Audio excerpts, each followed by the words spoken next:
भारत में रैदास जयंती पर हम आप सभी का हार्दिक अभिनंदन करते हैं। जो लोग यहाँ बैठे हैं वो कुछ सोच कर बैठे हैं, और अगर वह कुछ सोच कर बैठा है तो इसका मतलब है कि रैदास बैठा है, कबीर बैठा है, धन्ना पीपा सेना बैठा है। आप ऐसे ही बैठने वाले लोगों में से नहीं हैं। आपके पास बहुत सारे काम है और उस काम को छोड़कर आज इतवार का दिन है। मैं उन्हें नमन करता हूँ। इस पाटन की भूमि को जो बड़ाई चक है, मैं उसे भी नमन करता हूँ। जो आप पान खाते हैं उसको पैदा करने वाला कोई अन्य जाति के लोग नहीं थे। जो आज आप जूता पहन रहे हैं उसको बनाने वाले लोग अन्य जाति के नहीं थे। जो आप कपड़ा पहन रहे हैं उसको बनाने वाले लोग दूसरे नहीं थे। भारतीय समूचे सांस्कृतिक इतिहास में दो चीजों की लड़ाई रही है, इस बात को गांठ बांध लीजिए। एक श्रम और दूसरा ब्रह्म। एक तरफ ब्रह्म था और दूसरा श्रम था, और इसी दोनों के बीच की लड़ाई को अगर आप समझ सकते हैं तो आप समूचे आंदोलन को एक भार दे सकते हैं। श्रम करने वाले लोग कौन थे और श्रम करने वाले लोग कौन नहीं थे, केवल एक लाइन आप इसमें खींच लीजिए, समूची राजनीतिक परंपरा को आप समझ सकते हैं, ऐतिहासिक परंपरा को समझ सकते हैं। जिसने इतिहास को नहीं समझा वो समाज को नहीं समझ सकता, जो समाज को नहीं समझा वो संस्कृति को नहीं, और जो संस्कृति को नहीं समझा वो सत्ता तक नहीं जा सकता। सत्ता का रास्ता आपको वहीं से लेकर जाएगा। जिस बात को लेकर 85 और 15 की बात हो रही है, ये 85 और 15 है कौन? 15 है जो 4 जातियों में बटा हुआ है, ब्राह्मण, क्षत्रिय, बस दो, एक दो इसमें और आ गए। लेकिन वैश्य और शुद्ध और अछूत ये 85 है, ये 6500 जातियों में बटा हुआ है। जो अभी प्रमोद जी चिंता जाहिर कर रहे थे कि 85, अब 85 है नहीं। अगर होते तो ये स्थिति नहीं होती। आप बटे हुए हैं। चमारों का कुनबा अलग है, दुसाधों का कुनबा अलग है, धोबियों का कुनबा अलग है, जुलाहों का कुनबा अलग है। जब आप अपने कुनबों में ही बटे हुए हैं तो आप ब्राह्मणवाद को गाली नहीं दे सकते। आप अपने में ब्राह्मण को पैदा किए हुए थे, आप खुद ब्राह्मण बन बैठे हैं और आप ब्राह्मणवाद की लड़ाई लड़ने चले हैं उसके विरोध में। ये जो दोहरापन है, ये दोहरापन कभी भी आपको सत्ता में नहीं ले जा सकता। डॉक्टर श्याम के आखिरी वाक्य को याद कीजिए।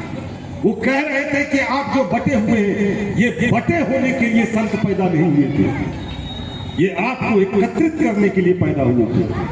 डॉक्टर चंदन जो साहित्य के माध्यम से आपको समझा रहे थे कि हमें समझना क्या है। साहित्य तो रैदास ने लिखा, कबीर ने लिखा, हम उसको सिलेबस में पढ़ते हैं, लेकिन अपने जीवन में गढ़ने की हमें क्षमता अभी तक विकसित नहीं हुई। कबीर कहते हैं, जाति ही पूछो साधु की, पूछ लीजिए ज्ञान, मोल करो तलवार की, पढ़ो रहन दो ज्ञान। लेकिन हो क्या रहा है? जाति ही पूछो साधु की और कुछ मत पूछो। जब आप अपने अगल बगल में बैठते हैं तो आप क्या देखते हैं? ये हमारी जात का है कि नहीं? क्या आपने जाति को समाप्त कर दिया, तोड़ दिया? बाबा साहब अम्बेडकर 1936 में एनिहिलेशन ऑफ कास्ट लिखते हैं, जाति का विनाश। और अब 10 साल बाद 2026 होने वाला है, 90 साल हो गए, बाबा साहब का नाम लेते हैं आप। क्या आपने अपनी जाति से मुक्ति पाई? रैदास कह रहे थे, जात जात में जात है जो केलन में पार। ये तो हम दोहरा रहे हैं, केवल दोहरा रहे हैं, लेकिन उनकी परंपरा पे चलने के लिए हम तैयार नहीं हैं। मैं तो कहता हूं कि दुनिया को बनाने वाली जो जातियां थी वो कौन है? आप उठा के देखिए। वैज्ञानिक जातियां ही भारतवर्ष में उसको अलग थलग किया गया है। चमड़े का आविष्कार किसने किया? आप उठा कर देखिए कि चमड़े का आविष्कार करने वाला चमार ही होगा, लेकिन आपको आविष्कारक नहीं माना गया। ताड़ी उतारने वाला, जो पेड़ से ताड़ी उतारता है पासी, उस ताड़ी का आविष्कार किसने किया? दूध दूहने का, दूध से घी निकालने का आविष्कार यादवों ने किया। जुलाहों ने कपड़ा बनाने का आविष्कार किया। लोहारों ने लोहा गलाकर आपके लिए अस्त्र शस्त्र बनाए। ये सारी वैज्ञानिक जातियां थी, और यही बड़ाई चक है जिसने पान पैदा किया, जिसको कि आप चबाते हैं। ये वैज्ञानिक जातियां कहां गई? पूछिए जाकर के उस ब्राह्मणवादी समाज से कि तुमने क्या पैदा किया। मैं पहले भी कहा, दो शब्द की लड़ाई है, श्रम और ब्रह्म की। भारतीय सांस्कृतिक चेतना में मंत्रों को खोजा गया, और उन मंत्रों से कोई सुई से कोई जहाज नहीं बना पाया, लेकिन हमने जूता बनाया, कपड़ा बनाया, सब कुछ बनाया जो आपके जीवन में काम आता है। लेकिन आप कहां हैं? वो जो मंत्र पढ़कर आप पर दो छींटे मारकर वो ले जाता है आपसे धन, क्या आप उससे मुक्त होंगे? केवल जय भीम कहने से बात नहीं बनेगी। बुद्ध ने कहा पदार्थ परिवर्तनशील है, जिसको कि डॉक्टर चंदन ने अपनी बात को रखकर कहा, डॉक्टर श्याम ने भी कहा कि आत्मा और परमात्मा की बात संत नहीं कर रहे थे। परमात्मा की बात कौन करेगा? ईश्वर की बात कौन करेगा? भारत में 3 शब्द याद रखना, 3 शब्द सबसे आपको ठगने वाला है। पहला ईश्वर, दूसरा अमृत, और तीसरा पारस। ये दुनिया में नहीं है, लेकिन आप इन्हें ही ढूंढ रहे हैं जो कि दुनिया में नहीं है। और संतों ने जो आपको दिया उस पर आपको यकीन नहीं है। संत ने आपको क्या दिया? ईश्वर की जगह पर मनुष्य। आपने मनुष्य से ही घृणा करना शुरू कर दिया। चमार दुसाध से घृणा करे, दुसाध डोम से करे, डोम धागड़ से करे। अरे भाई, आपने प्रेम की बात कब सीखी है? जब आप दलित जो अनुसूचित जाति है, जिसको अनटचेबल कहा जाता है, अछूत कहा जाता है, आपने अछूतों में भी श्रेणी बना रखी है। जहां तक रही पिछड़ों की बात, वो दलितों से ऊपर अपने आप को मान रहे हैं। मैं कोई हूं, मैं कुर्मी हूं, मैं यादव हूं, फलाना हूं, ठिकाना हूं। ये 85% की बात हम मंच से जरूर करते हैं, लेकिन वहां पर बैठा महामानव वो चिता रहा था उस समय बेगमपुरा की बात करते हुए, जहां पर कि सभी को अन्न मिले, सभी बराबर हो। और वही बात को बाबा साहब अम्बेडकर अपने संविधान में लिखते हैं। मैं एक बात पूछना चाहता हूं, आप सभी से ईमानदारी से बताना। आपके घर में धर्म ग्रंथ होंगे, रामायण, गीता, पुराण, सत्यनारायण की कथा, सरस्वती माता, पाता, पता नहीं क्या क्या क्या उसके ग्रंथ आपके घर में होंगे। आप में से कितने लोग हैं, हाथ खड़ा करके बताइए कि आपके घर में संविधान है? भारत का संविधान, ये देख लीजिए, 2 हाथ, 3, 4, 5। और उसी संविधान ने आपको अधिकार दिया कि आप भारत के नागरिक हैं। जिस नागरिकता के बदौलत आप भारत में रहते हैं, वही आपके घर में नहीं है। कैसे 85% की बात करेंगे? केवल हम बुद्ध, कबीर, रैदास, बाबा साहब अम्बेडकर, फूले, पेरियार केवल नाम लेने से नहीं होगा। ये हमें आत्मचिंतन की जरूरत है। हम श्रमिक परंपरा के लोग हैं, और भारत में 2 परंपरा रही, श्रवण परंपरा और ब्राह्मण परंपरा। इसी श्रवण परंपरा में बुद्ध आते हैं, कबीर आते हैं, रैदास आते हैं, धन्ना पीपा सेना आते हैं, महात्मा ज्योतिबा फुले आते हैं, पेरियार आते हैं। लेकिन आप किसको याद कर रहे हैं? ये आपको सोचना है। केवल ब्राह्मणों को गाली देने से काम नहीं चलेगा। जो दलित ब्राह्मण बन रहे हैं, उसके बारे में हमारी क्या राय होगी, इस पर विचार करना होगा। दूसरों पर उंगलियां उठाने से पहले खुद के गिरवान में झांकना होगा कि हम दलित हैं या फिर हम ब्राह्मण बनने की ओर हैं। कांवड़ उठाने वाले लोग जो सुल्तानगंज से देवघर जाते हैं, आप उसका सर्वे कीजिए, कौन लोग हैं उसमें। जिस 85 की बात आप कर रहे हैं, वो तो कांवड़ ढो रहे हैं, और जो कांवड़ ढोएगा वो आपका संविधान नहीं ढोएगा। और जो संविधान नहीं ढोएगा वो 50 ही नहीं हो सकता। आप सत्ता में नहीं आ सकते, 100 साल नहीं आ सकते। 100 साल ब्राह्मण का राज्य होगा, लिख कर रख लीजिए। ये सभा, ये सोसाइटी, जो देश में जो किए जाते हैं वो इसलिए महापुरुषों के नाम पर आपको जुटाए जाते हैं। अगर ऐसे आपको बुलाया गया होता तो आप नहीं आते। हम इनके नाम पर आते हैं, इस जगह पर जमा होते हैं और अपने भविष्य का निर्माण करते हैं। जो महिलाएं यहाँ बैठी हुई हैं, जो पढ़ रही हैं, चाहे वो ब्राह्मण हो, क्षत्रिय हो, वैश्य हो, किसी भी जाति की महिला हो, उसका उद्धार किसने किया? पढ़ी लिखी महिलाओं से पूछिए कि तुम्हारे हाथ में जो कलम है, ये कलम किसने दिया? नहीं पता है। बच्चा पैदा होता है तो आप क्या कहते हैं? भगवान ने दिया। कभी आपने पूछा? ये वैज्ञानिक सवाल है, भगवान ने दिया या आपने पैदा किया? और कभी इस पर वैज्ञानिकता की बात करते हैं कि जो तू बाभन बावनी जाया, आन बांटते क्यों नहीं आया?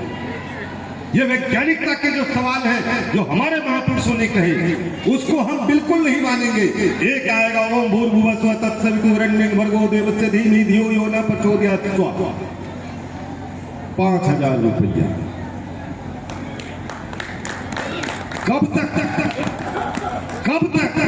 ये सवाल मैं आपसे नहीं, ये परंपरा में जो हमारे संत के लोग थे, उसने कहा पाहन पूजे हरि मिले तो मैं पूजू पहाड़, ताकि से चक्की भली पीस खाए संसार। आपने माना? नहीं माना। क्यों मानेंगे? मान करके इसमें फायदा नहीं होगा, कांवड़ ढोने से फायदा होगा। मैं कहा न 3 शब्द ईश्वर, अमृत काल चल रहा है, उसके बाद पारस काल चलेगा, जिसमें छुआ दीजिएगा वही सोना हो जाएगा। ये जो ठग है उसके पास में बहुत बुद्धि होती है, और हमारे बुद्ध तो बुद्धि के ज्ञाता थे।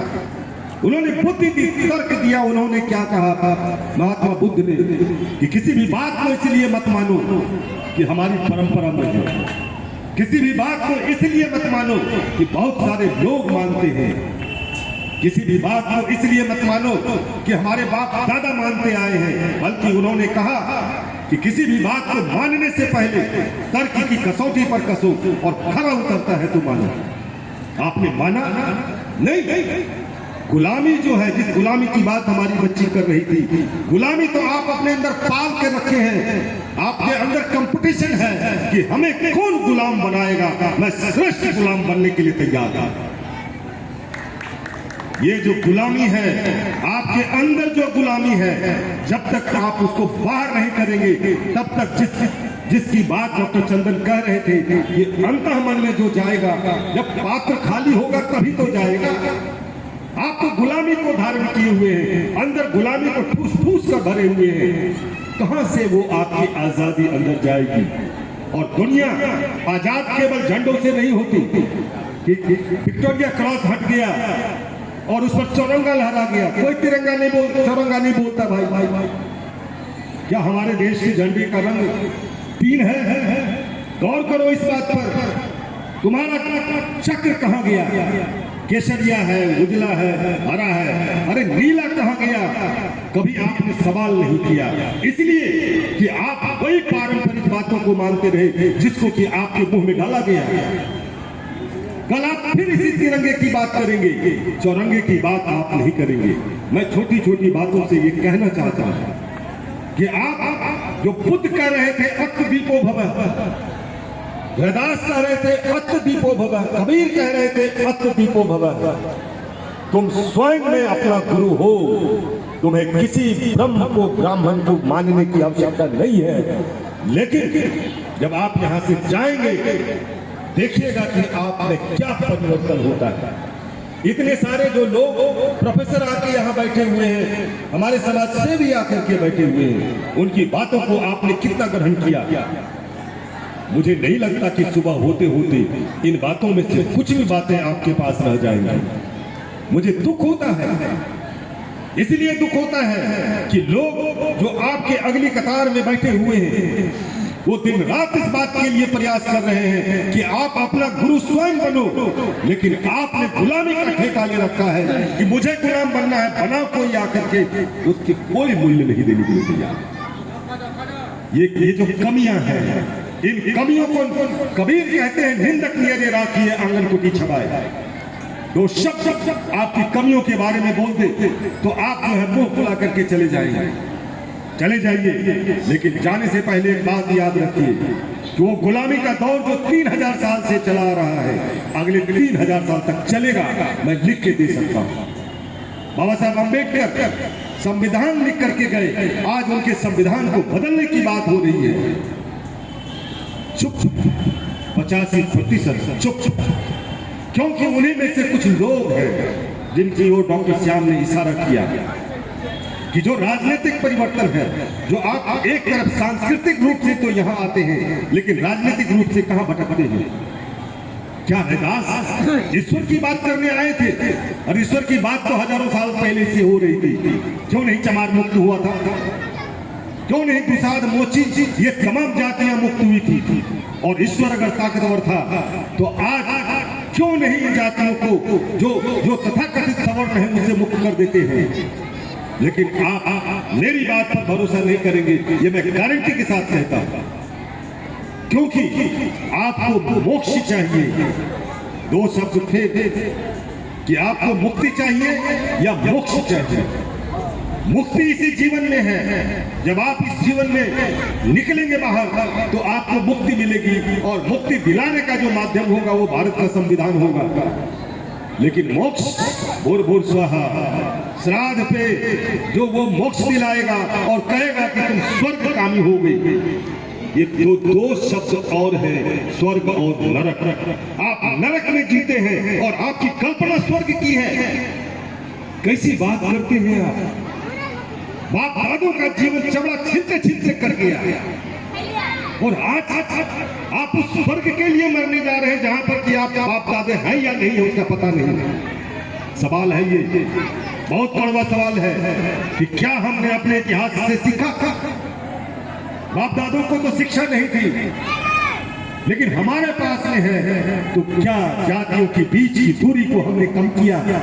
मुझे नहीं लगता कि अभी भी कम हुआ है। ये 2-4 लोग मर रहे हैं, ऐसे मर जाएंगे, फिर आप अपनी जाति का पालकी लेकर के ढोइएगा, मैं चमार हूँ, मैं दुसाद हूँ, मैं दाढ़ी हूँ, मैं फलाना हूँ, ठिकाना हूँ। रहिए आप वही, और फिर वही जाकर के बर्तन मांजिए। बहुत बहुत धन्यवाद। जय भीम, जय भारत।